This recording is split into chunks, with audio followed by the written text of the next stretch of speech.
The world's economic map has just shifted under everyone's feet. What for years was presented as the perfect future of the global order is now collapsing at a speed no one saw coming. India, the country on which the West placed its biggest strategic bet, is now moving in a direction that completely changes the Asian balance of power. Over the last decade, India was promoted as the ideal alternative to China. A young, ambitious, democratic economy strongly aligned with Washington. Technological agreements, massive investments, and supply chains relocating from Chinese territory to South Asia. Everything seemed to point toward a solid partnership. Until the political direction in the White House changed. The return of Donald Trump triggered an immediate shift. The United States applied a series of new tariffs that directly struck key sectors of the Indian economy. Electronics, pharmaceuticals, and textiles saw their exports plunge. Factories reduced shifts, tech companies froze projects, and thousands of workers entered a wave of uncertainty that spread throughout the country. The export miracle that had sustained India's growth began to crack.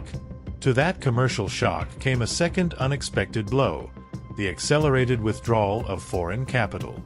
American and European funds reduced investments to avoid being caught in the tariff escalation. India's tech sector, a symbol of modernity and national pride, went from years of uninterrupted expansion to a liquidity crisis within months, delaying IPOs, triggering layoffs, and leaving many startups dependent on internal credit. With a strained economy, a weakened currency, and domestic consumption cooling down, India searched for a lifeline. And it found one in the least expected place: China. What seemed impossible a year ago is now a reality. New Delhi and Beijing have signed industrial, financial, and logistical agreements that completely reshape the geopolitical board. Trade in local currencies, Chinese credit lines, joint infrastructure projects, and an explosive rise in commercial exchanges denominated in yuan. China has even begun redirecting orders to India that it previously kept in its own factories. For India, it is an opportunity. For China, it is a strategic move. For the United States, it is a maximum alert. In Washington, concern erupted immediately.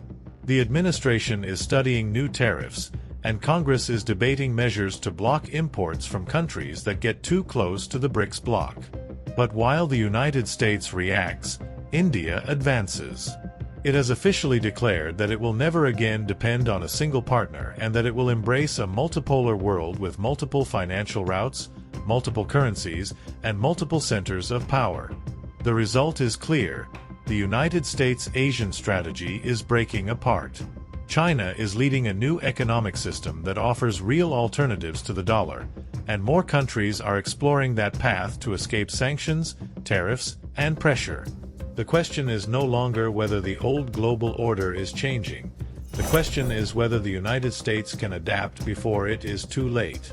Because the world that is emerging does not revolve around a single axis. It is taking shape in New Delhi, Beijing, Moscow, and in every capital that sees in these new alliances an exit from a system that feels increasingly suffocating.